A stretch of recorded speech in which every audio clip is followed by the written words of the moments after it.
રાજકોટમાંથી ફરી એક વખત વધુ વળતરની લાલચમાં છેતરપિંડીનો બનાવ બન્યો છે। મેસર્સ મની પ્લાન્ટ ઇન્વેસ્ટમેન્ટના નામે કેટલાક લોકો છેતરપિંડી કરીને ફરાર થયા છે। એક વર્ષથી લોકોને અવનવી સ્કીમ આપવામાં આવતી હતી। રોકાણકારોને મહિને 15% વળતર આપવાની લાલચ આપી હતી। શરૂઆતમાં 1-2 મહિના વળતર આપીને આ શખ્સો ઓફિસ બંધ કરી ફરાર થઈ ગયા હતા। ગાંધીગ્રામ પોલીસ મથકે 7 લોકો ભોગ બન્યા હોવાની ફરિયાદ નોંધાઈ છે। નીરવ મહેતા નામના શખ્સ સામે ફરિયાદ નોંધી છે। હજુ પણ અનેક લોકો કૌભાંડનો ભોગ બન્યાનું બહાર આવે તેવી શક્યતાઓ છે। નીરવ મહેતા નામની વ્યક્તિએ એક પેઢી શરૂ કરેલી હતી। એમાં દર મહિને શેર બજારમાં ઇન્વેસ્ટ કરવાથી 10 થી 15% જેવું તમને વળતર મળી જશે એવી સ્કીમ આપેલી હતી।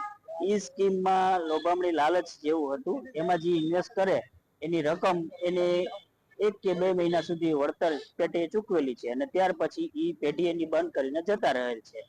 અને હાલ એ બાબતે રાજકોટના 7 જેટલા વ્યક્તિઓ ભોગ બનેલા છે। અને પણ મારી આપના માધ્યમથી બીજાને પણ અપીલ છે કે આમાં જે ભોગ બન્યા હોય એ ખુલીને બહાર આવે। આપણે ગાંધીગ્રામ પોલીસ સ્ટેશનમાં તપાસ ચાલુ છે ને તપાસમાં સાથ સહકાર આપે તો હજી પણ આમાં લાખો કરોડો રૂપિયા જેવો ફિગર